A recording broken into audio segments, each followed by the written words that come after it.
introduction.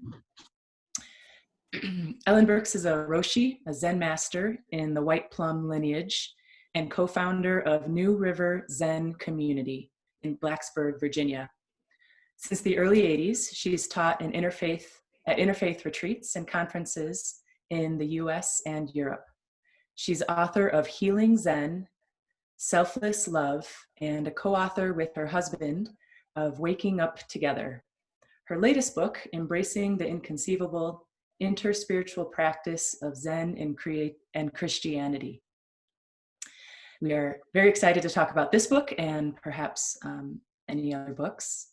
This book particularly is a guide for people who wish to integrate the practice of Christianity with Eastern forms of meditation and mindfulness. In addition to being an author, Ellen holds a PhD in psychiatric nursing from the University of Texas at Austin and is professor emerita at Radford University in Virginia.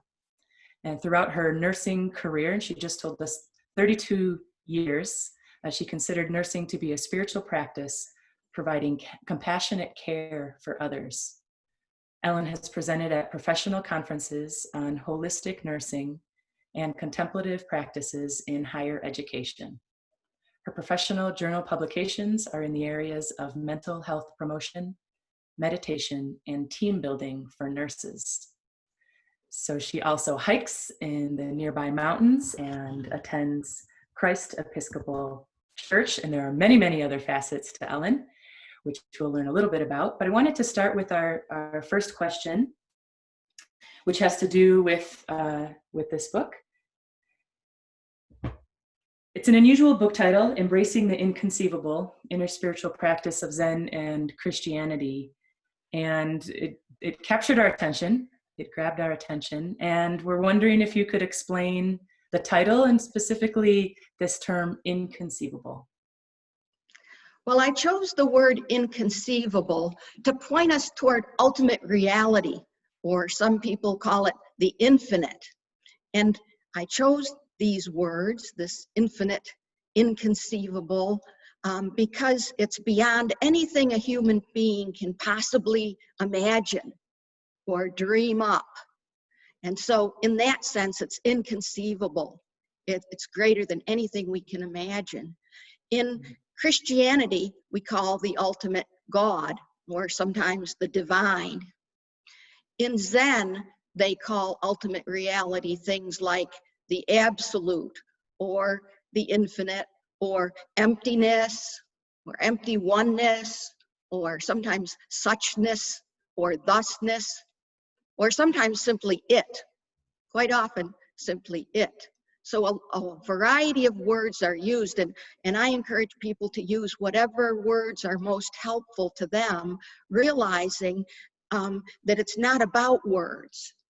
It's about going beyond thoughts, words, concepts, and ideas, that what we're talking about here when we're talking about experiencing ultimate reality or experiencing God in the world, we're talking about something very large, very grand, something that the intellect can't wrap itself around. And so it requires a leap, an intuitive leap into the unknown. And so that's where this word, the inconceivable, comes from. I'm taking some notes here. I love the phrasing of some of what you were just discussing, this intuitive leap that we take into the unknown, that is nameless, that we don't have words for, that is bigger and greater than we can ever possibly imagine. Yes, in Zen, they emphasize the importance of not knowing. Yeah. And there's actually a saying, not knowing is most intimate. And in Christianity, we know about God from Jesus' teachings, but it's also a part of Christianity that ultimately God is a great mystery. And so this word inconceivable is meaningful in both traditions. Yeah, the apophatic and the cataphatic, Right. The knowing God with words and images, and then the not knowing. Right. Yeah. You know, Ellen, I can't help but think about the seamlessness with which you move back and forth between these two traditions. I mean, it's obvious in your writing and in your speaking, they are truly integrated. They're, it's not one or the other. So I'm really curious, and for our listeners too, how did you come to Zen practice as a Christian? Because it's unusual, but becoming more and more known to people, and the segue seems natural to a lot of people, and others people might struggle. So what drew you to Zen? Well, I grew up Christian. As a child, I was baptized and confirmed in the Presbyterian Church, and in high school went to the United Church of Christ, and my husband and I were married there. And then we went out to the Navajo Reservation in Arizona, where Charles was a teacher for the Bureau of Indian Affairs. And we wanted to go out to the Navajo Reservation. We wanted to help people. That was the point, and the people we wanted to help most were Native Americans. So we ended up in the high desert of Arizona. And this was the late 60s and early 70s, and meditation practices of various kinds were coming to America from around the world. And we became interested in meditation, and we began meditating, and it was a marvelous place to meditate because it was utterly silent out there. We would go sit on the edge of the mesa and look off across the desert and meditate in the deep silence. So it was a wonderful experience. And we were drawn to Zen meditation because of its very simple, natural aesthetic. It's a very simple, natural practice, so we were drawn in that direction. And it's interesting, it was sort of a path with many curves. We were invited over to the nearby Hopi Reservation, where there was a Hopi elder named David Menangi who would invite us to ceremonies down in the Kiva. And then after going to ceremonies, he would invite us to his home, and he would tell stories about the Hopi way of life. And we were enthralled with this. But after a while, he took us aside and he said, kids, because we looked like kids at this time, I'm really glad that you're interested in the Hopi way. And I'm glad that people appreciate and are knowledgeable about the Hopi way, but you weren't born Hopi. So the Hopi way is not your way. And he encouraged us to return to our own tradition and go very deep into it and find what's good and meaningful there and bring it forth to share for the benefit of the people and the earth. So we followed his life, his advice, and we returned to the Christian tradition and went very deeply into it. And that ultimately led to us running into Father Kennedy, who is a Zen master and a Jesuit priest. And he was giving interfaith retreats back in the early 80s. And we started attending these retreats. And then we started helping him give some of these retreats. And I always like to say we were Zen roadies. It was sort of like a rock band. You went into town, you set up a retreat, and you put on the retreat, and then you took everything down and went on to the next town. So that's how we became interested in Zen and Christianity combined together like this. Thank you for sharing that. Yeah, I was appreciating that how Zen and Christianity came about from the encouragement of an elder, of someone who knew you, but also kind of knew the way and could anticipate the way for you. And then you said yes. Yes, it was a great fortune to meet David Menangi. We went back to the village of Hopevilla 30 years later. Of course, he was long since dead because he was in his 90s when we were with him. And it was interesting because some of the young Hopi people we met there wanted us to tell them stories of Elder David Menangi, who they had not gotten to meet but had heard about and learned about. That's so sweet. Would you say something about what gifts or benefits or fruits of practicing both Zen and Christianity have brought you? Yes, I see Christianity as a path of love. And that's the benefit and the gift that I have gotten from Christianity all along, even as a child, learning that God is a loving God and knowing that you are loved. And this love that you receive is love that you can then share with others. And so the benefit to me of Christianity is to feel loved and feel capable of loving others, and sharing that with other people. It's a tremendous comfort. And my favorite scripture is St. Paul saying that there is nothing that can separate you from the love of God. And so knowing that is a tremendous comfort. Christianity basically says there is a God, and Jesus' great commandment is to love God with all your mind, heart, soul, and strength, and your neighbor as yourself. And so this gave me a map for my life. And Zen came along and gave me a how-to. How do you love God with your whole mind, heart, strength, and soul? And so sitting in meditation is a way for me to spend quality time with God and experience God's presence in the world more fully.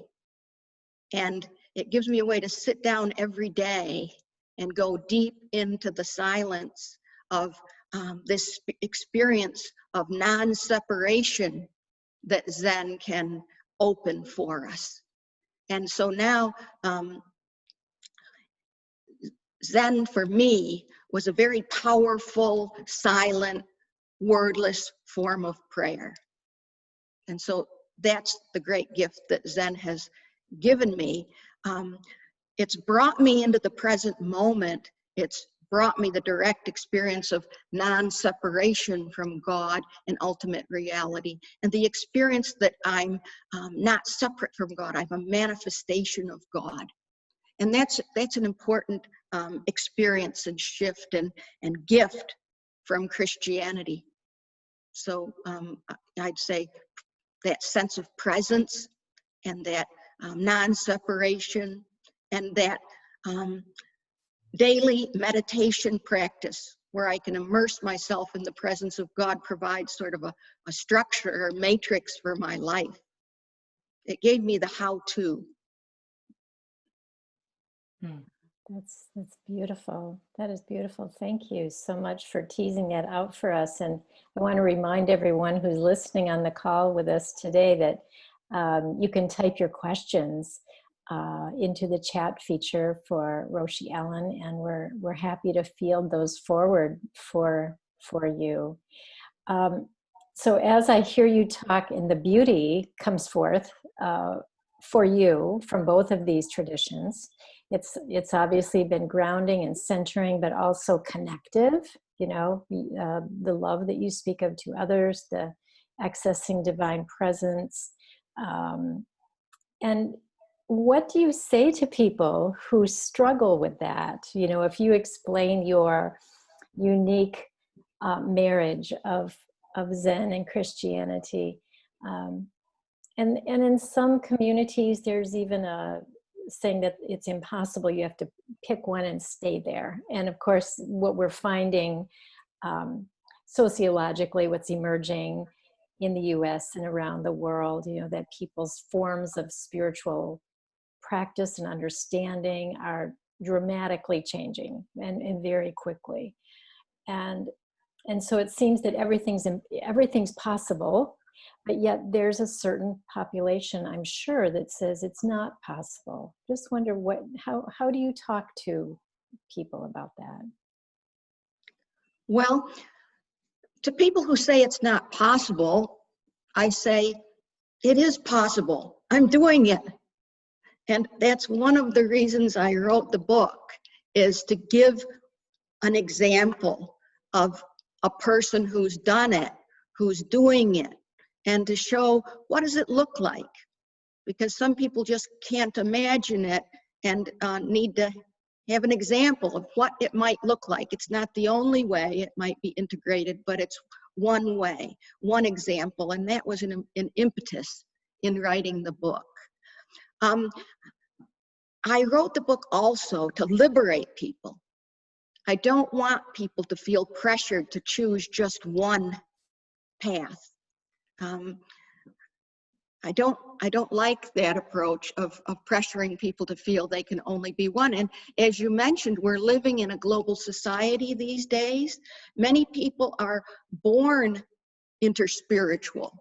Their mother and their father are of two different cultures and religious traditions, and so they must integrate religious values and experiences from both sides of the family, from grandparents and aunts and uncles on both sides of the family. So it's liberating for people to say, yes, you can be both.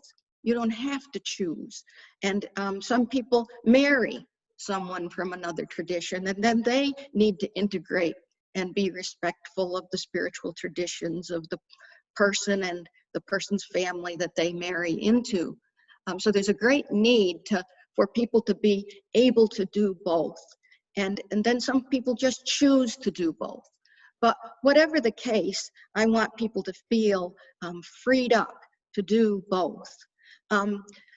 In my book, I use Black Elk, who was a Lakota medicine man, as an example of inner spiritual practice. He started out as a Lakota medicine man, but the whole second half of his life, he was a Catholic catechist, and he's now under consideration for sainthood. And he pointed out that when various Native American tribes came together, they shared spiritual practices of other tribes that were different than their own. They added those on to what they were doing. And when Christianity came along, they thought it sounded pretty good, and they would have been happy to just add it on to what they were doing. And it was tragic that they were forced to give up their own tradition and take on the tradition of someone else. When we lived out on the reservation, the Navajo people were working hard to cherish their own language and culture and religious beliefs as Navajos, and at the same time embrace American culture and learn the skills that they needed to be employed and to function well in American society. And so they had a slogan out there for one of their parades that we went to, and it was the best of both. And I took that on as a slogan for myself, that in doing this, I think the way to integrate these things is to take the best of both. And in fact, I think that to meet the massive problems of our world today, we need to take the best from cultures, best ideas, the best wisdom, the best approaches from cultures and religions all around the world. Mm. Mm-hmm. Who do you think determines what is the best? I think each person needs to determine what's best for them. So it's a very individual thing. The society as a whole will be attracted to certain ideas too, because they work, because they're effective in solving human problems, in helping people get along with one another. But I think that religions should unite us to work together to solve the problems of the world. They should not divide us. They should be a source of unity and strength. So it'll be a group consensus in some ways and an individual choice in your own personal life, what you consider most helpful. Like, you don't need to say the best of both, but in many cases, what's most helpful to you or to a group of people or to a world. I love that. I love that. In the book, you talk about how Zen and Christianity do not contradict each other. So wondering about this idea of paradox, and if you could explain how paradox has the potential to be helpful, as you say, you know, to include more and to judge less. Yes, there's a well-known Chinese poem that says, many paths lead from the foot of the mountain, but at the peak, we all gaze at the single moon. So there's many paths up a mountain. I think this analogy is helpful to me because people on different paths, someone will say, oh, it's a gentle stroll up a grassy path through the woods to the peak. Another person might say it's an arduous climb over rocky places to get to the peak. Neither one is right or wrong, but they're both right. They're not wrong. And there's no reason to argue over which is the best path or the right path or the true path. It shouldn't be divisive in that way. And in fact, when we have information about all these paths, then we have a fuller understanding of the mountain and of life itself and of different people's needs and temperaments. So it gives us a fuller picture. So rather than seeing these paths as contradictory or conflicting in some way, we need to see the mountain as multifaceted and be interested and curious about all of this information. So in that sense, we're less judgmental and less argumentative, and no one needs to say, my path is the best path, or my path is the only path.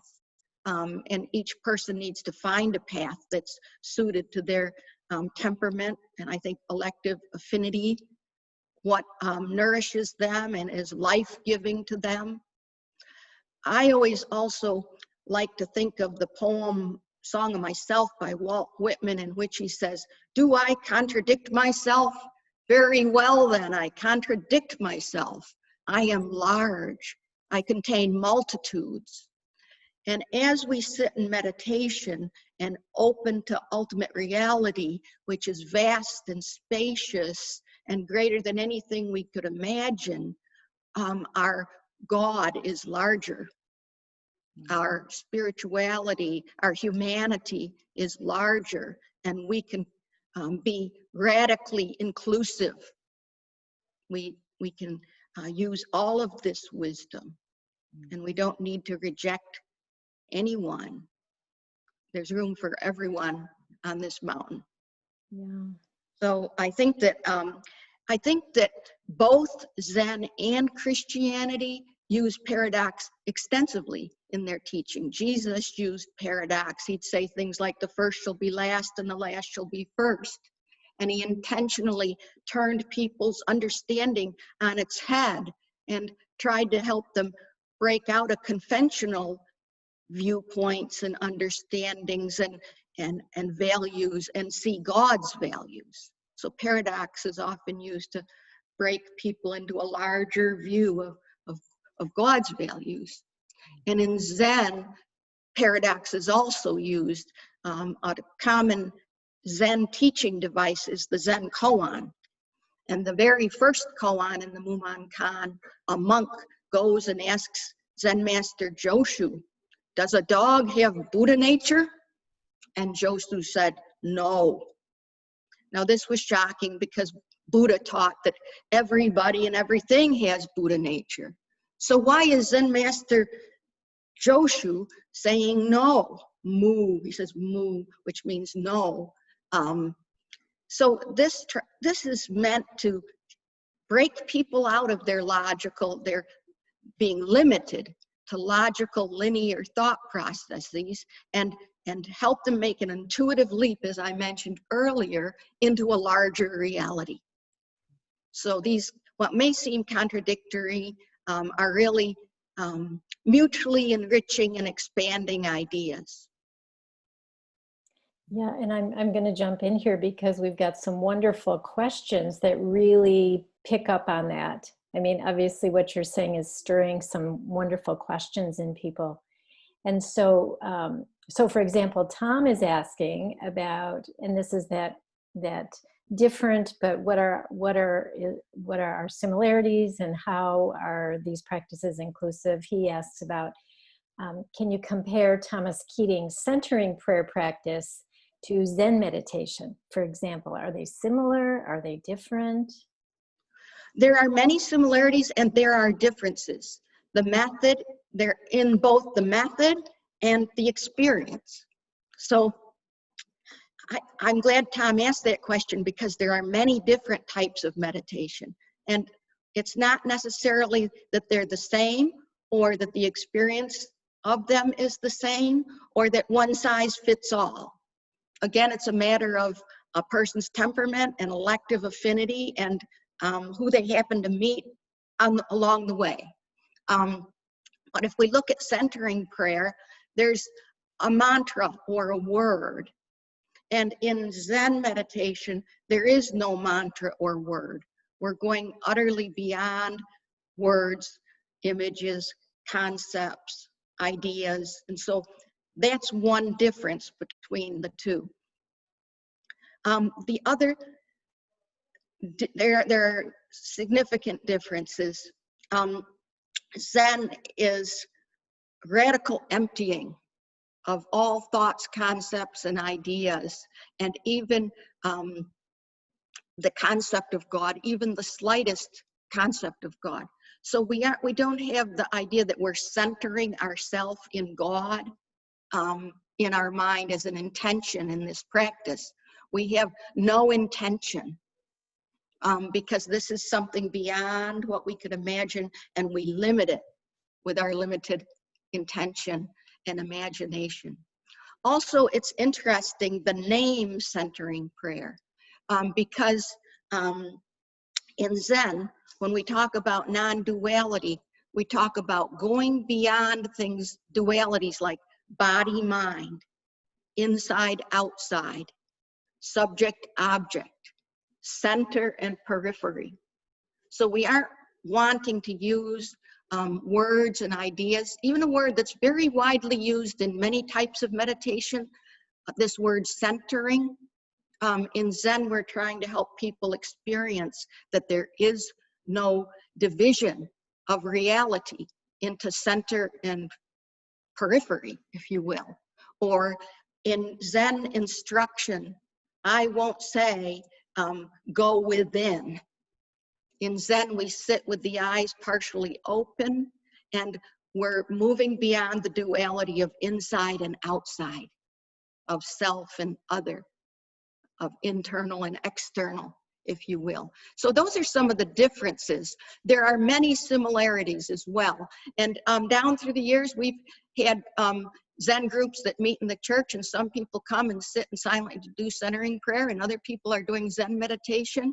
And as long as we're sitting, they're both contemplative practices. They're both silent meditation. So there's many similarities. They're both spiritual practices that lead to many of the same fruits of these practices. I had the wonderful opportunity to attend a session at Thomas Keating's Snowmass Retreat Center. So there's many similarities in these practices and many differences as well. Ellen, where were you when I was writing my dissertation? I don't know. I was probably right here. Yeah. What was your dissertation, Jeanette? Well, I looked at every page in your book, I was thinking, oh, I wish that I had this book as a resource. But I looked at the interrelationship between creativity and contemplative prayer or meditation, and the participants participated or practiced either Zazen or centering prayer. And your explanation right now was just perfect. Thank you. You're welcome. There's a question here about that too, because a couple of questions about, so what does your daily practice actually look like? You know, having two traditions that you move through so seamlessly, what does it really look like on a practical level? Well, on a practical level, I have many spiritual practices, one of which is Zazen. And so morning and evening, I'll sit for 25 minutes in Zazen. And what's important about Zazen is posture is important in Zazen. So I sit on a mat and cushion, I'm sitting up straight. You're being awake and alert, not just with your mind, but with every cell in the body. The body is a portal, so to speak. And so body is important. And that's what the practice literally looks like, sitting on a mat and cushion. But it looks like meditating twice a day. I always take a 30-minute walk each day, which for me is a walking meditation. I say verbal prayers. I start out with an Our Father, and then I pray for my family and myself and my friends, and then I pray for all of the people in the world. It's sort of like a meta meditation that expands out to include everybody in the world, and world peace and the environment, and and I end with the prayer of the Holy Spirit that our hearts be healed, and that heals the earth, the face of the earth. And then, so I do verbal prayers also, but not during meditation. These are separate activities. And then once a week, I meet with my Zen group and we all meditate together. It's very important to sit with a group of people at least once a week. And then on Sunday, I go to liturgy at the Episcopal Church. So there are many forms of spiritual practice. And then during the day, I try to be fully present, particularly if I'm doing activities like washing my hands or washing the dishes or driving, where I intentionally bring myself into the present and don't multitask, just drive. Don't multitask, just wash the dishes or just wash my hands. Yeah, that fits in with Ellen's, another Ellen, a different Ellen, wrote a question to you about, in the book, you refer to unceasing prayer. So this connection between one's practice of sitting meditation and unceasing prayer throughout the day. It sounds like you are being prayerful, mindfully meditative throughout your entire day. Yes, there's many different types of prayer, and some people have called this approach the connecting the dots approach, where then it ends up continuous prayer. But also it's in the quality of your presence and awareness throughout the day, because one of the approaches to life that Zen cultivates is to be fully attentive to life itself, to be fully aware and sensitive and attentive and responsive to life however it presents itself. And that's really the prayer, being attentive and responsive to life itself. I love that. Yeah, I love that. What a beautiful invitation. Thank you. I have another question here from Jan, and I think this is it's a really important question for today. It goes back to what you talked about earlier about the religions. We have to be opening to how do the religions not compete? How do they not be aggressive with one another? How do we bring our gifts together? And so she's asking, what can Zen and Christianity learn from each other? I think that each of these paths, Zen and Christianity, are complete and transformative on their own. I'm not saying that there's anything missing or that there's any deficit in either of these paths, such that you need the other to make up for that. But I do think there are different flavors, different points of emphasis, so that Christianity's emphasis on love, for example, in Zen, they speak of compassion, but not so much of love. And so I think you get a different emphasis. Contemplative practices are part of both traditions, but they're Christian contemplative practices in most settings tend to be more wordy, guided meditations, and Zen is moving us toward, not toward guided meditations, but toward silent, wordless meditations, and experience of ultimate reality that's utterly beyond words. So in one tradition, you can get too many words, and then people within each tradition call for better balance, but I just think the two traditions balance each other out. Yeah. And in terms of getting along, I think that people have to begin to be welcoming to people of other traditions. Anyone can join us in this game, sort of like a basketball pickup game. Anybody's welcome to join us and get what they can from it, bring what they can to the table. Everyone's gifts are welcome. So I think we just need to be more open and welcoming to one another, and they aren't exclusive clubs. Yeah. Anyone can join. Love that. Love that. Jeanette, I know when you and I were talking about the questions, you crafted some questions for Roshi Ellen that did have to do with our current pandemic experience. And I wonder if you want to offer some of those to her, or whatever your thoughts are that you'd like her to share about her life, her practice, her views, and what's happening in the world today. Yeah. Thanks, Jan. This is really a really wonderful time together. Thank you so much for some of these thoughts and stirrings. I love this line that you said, that each tradition is complete and transformative on its own, and there are many ways to practice interspirituality, to be interspiritual, identify as interspiritual. And one is to hold to your one tradition deeply, and respect other traditions, and learn from other traditions. Your views are so expansive, and your posture is so hospitable. I feel like I want another 49 years of conversation. And we can't help but consider the times that we're in. This is a webinar during the pandemic. And so your book was written before COVID-19 hit, and you may have some new thoughts and new ideas, but we're wondering about your perspective on an interspiritual worldview, or an interspiritual perspective. What might it offer the world right now?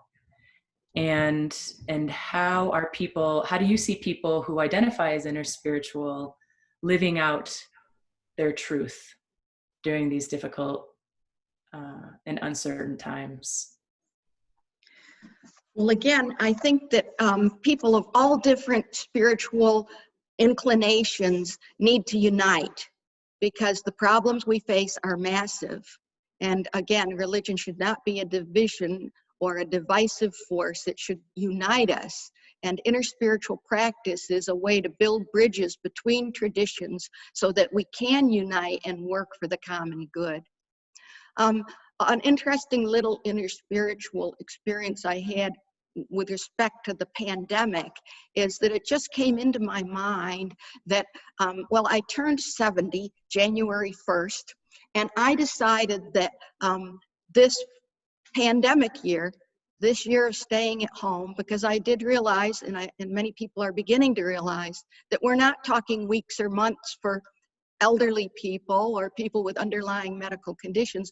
We're talking about a year or more till vaccines are developed and distributed. So it came into my mind that this should be a Jubilee year.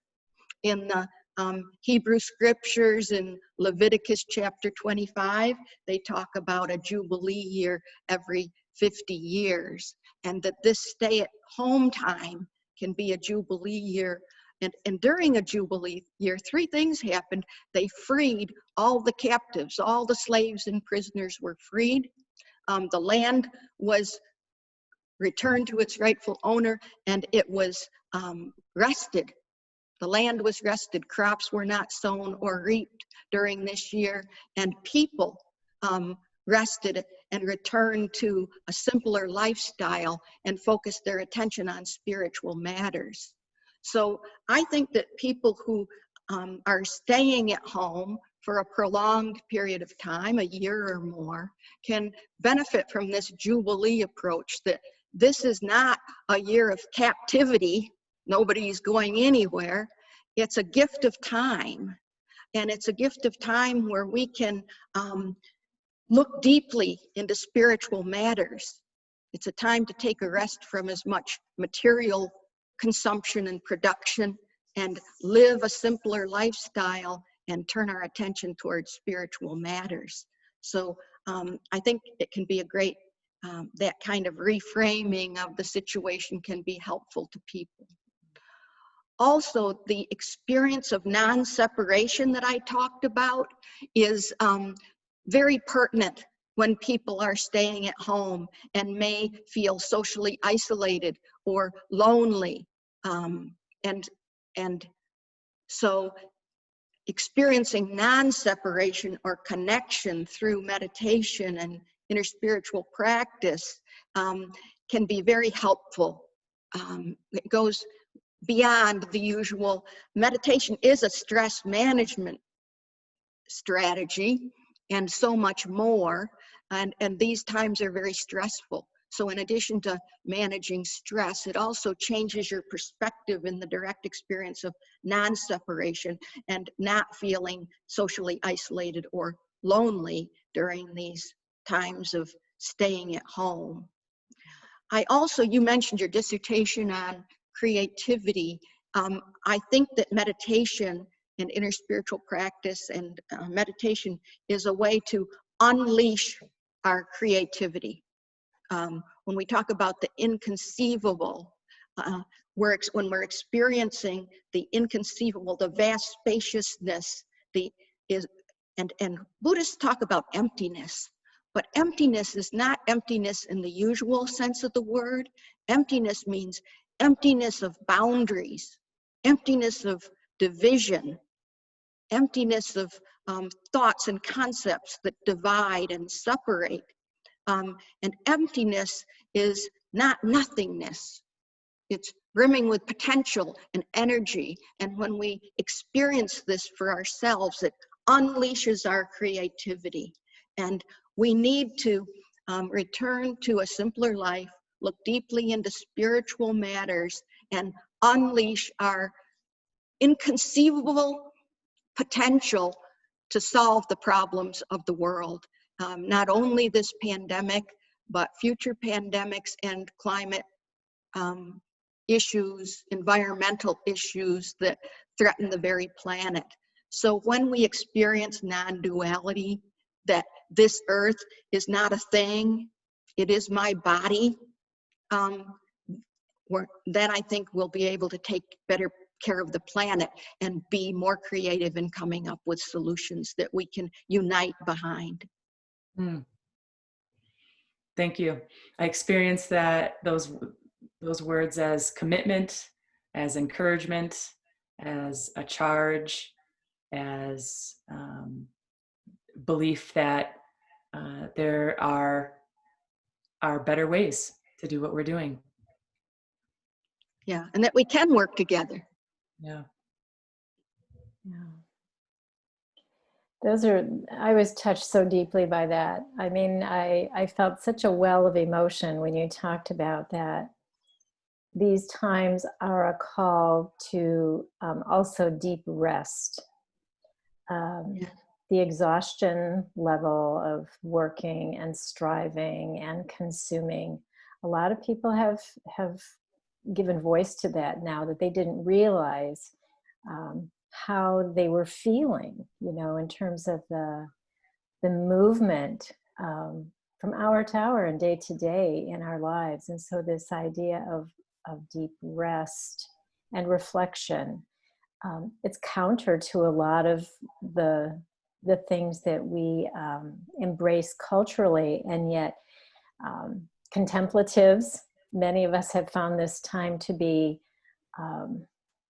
a time of adaptation, because what we're doing is via Zoom, for example, maybe, rather than being in our communities and ministering or companioning. But it's also been a time of a deeper connection to what matters most. Yes. And I have found it deeply restful. Yes, there's stress as well, but a very profound invitation to look at how each of us are choosing to live. So I appreciate your words that supported that invitation. Yeah.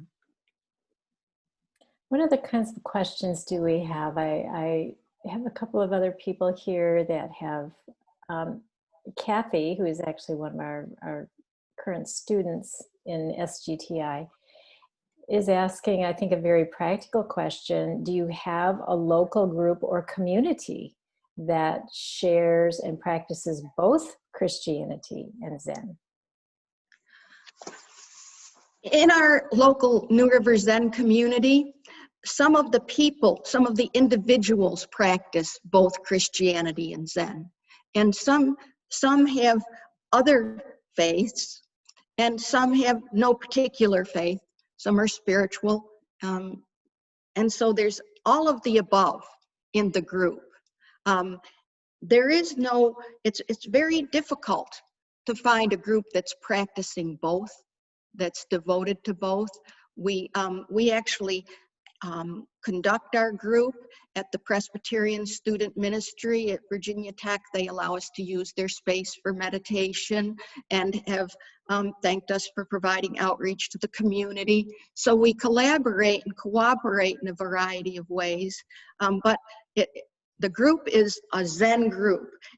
I like to be clear about teaching Zen, and then I like to answer people's questions about integrating it with whatever faith or spirituality they have in addition to Zen. But I think it's important to teach Zen and then just answer questions and provide guidance regarding what other spiritual practices people have in addition to Zen. Yeah. There, of course, my Zen teacher, who's also a Jesuit priest, when we have retreats that he leads, Zen session that he leads, they are traditional Zen session, but in addition to that, he'll do a Catholic liturgy each evening. So in some situations, it's combined in that sense. But again, it's important to be clear on what's Zen and what's Christianity. Yeah. But in an individual is where it integrates. Right. We have another question here, and then we're going to try to wrap up our time here and let you give us a final message so we honor our time together. Jan writes, could you elaborate on a line in the book? The most fundamental form of ignorance is not being aware of your true identity. Right. Well, in Buddhism, they talk about the three poisons are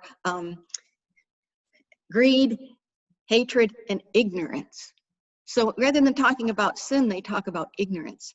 And when I say it's the most fundamental form, it's not knowing who you are. And that is real, where I say love is the point of Christianity. Knowing who you are is the point of Zen, and experiencing that you're not a separate, isolated self. To experience that you are not separate from ultimate reality, that you are a manifestation of the whole is the point of Zen. And so in that sense, not knowing who you are can be a big problem. Yeah, thank you. Thank you for teasing that out for us. Yeah. Jeanette, you have final thoughts before we ask Roshi Ellen to share a final message with us, what she'd want to let us know as we part ways here? My final thoughts are a huge thank you for all of this so far, Ellen, for your work in the world.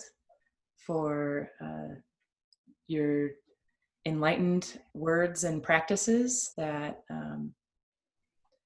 illuminate some of the, and tease out, as Jan said, some of the things that may have been in the shadows or darker before and now are much more clear. So immense gratitude for this time. And we wanted to know in the end, any final words, anything else that you would like to share with this community? Yes, I would like to share with the community that you don't get anything out of Zen if you don't do it. Many people read Zen books and love Zen stories and ideas and Zen gardens and all of the above. But in order to really experience Zen, you have to do it. And so I did want to let folks that joined the webinar today know that there are instructions in how to do Zen meditation in chapter 3 of my book. And in addition, on the New River Zen community website, which is simply New River Zen, all one word, newriverzen.org. Under the Talks tab, there's a video that I made that's actually instructing people in how to do Zen meditation. So if you'd like to try it for yourself, you could check out that video and actually sit down on a mat or a chair and try Zen meditation. So I'm encouraging people to actually do it. And in terms of actually doing it, it's like learning to play the piano. Some people could learn it on their own, but most people do better with a teacher. So you may want to find a local Zen group or local Zen teacher to learn how to do Zen meditation. And also, doing meditation with a group is important. Buddha said the most important thing on the spiritual path is friends. And sitting together is really important in supporting one another in this practice. So you may want to find a teacher and a group, and those are my parting words. Do it. Love it. Don't just read about it and talk about it. Do it. Love it. And tell us again the actual URL of the website so they can find the video. New River Zen, all one word, newriverzen.org. Wonderful. And it's under the Talks tab, and it's a video, an Introduction to Zen video that has the actual instructions in how to do Zen meditation. Thank you. And the book, again, just out in March, new release, Embracing the Inconceivable, Interspiritual Practice of Zen and Christianity. I really, really love this book. I just tell you very personally and honestly, it was hard to put down. I just want to encourage people. Your writing is so clear and so direct, and it's so filled with compassion. And you are deeply knowledgeable in Christian scripture and in Zen teaching and scripture. It's just kind of amazing to me. It's a beautiful work, and so congratulations. Thank you for sharing it with us today, and yourself and your wisdom. So appreciate it. Well, thank you to you and Jeanette for the work you're doing to promote interspiritual practice. Yeah, it's important. It's important. It is. It's one of the things, it's one of the pathways we believe will keep us connected in the most important ways, deep inside ourselves and with others, to what's authentic, and right and true and good for all of us. The connectivity is so important. So thank you everyone for joining us, and this has been so rich, and we will have the recording so people may want to watch again and listen again, and stay tuned to our website, spiritualguidancetraining.com, because we have more webinars coming up with more interspiritual luminaries like Roshi Allen, and we send you all blessings of peace and well-being and blessings of metta. May you be safe and happy and at ease in your lives. Thank you again, Ellen. Thanks so much. Thank you.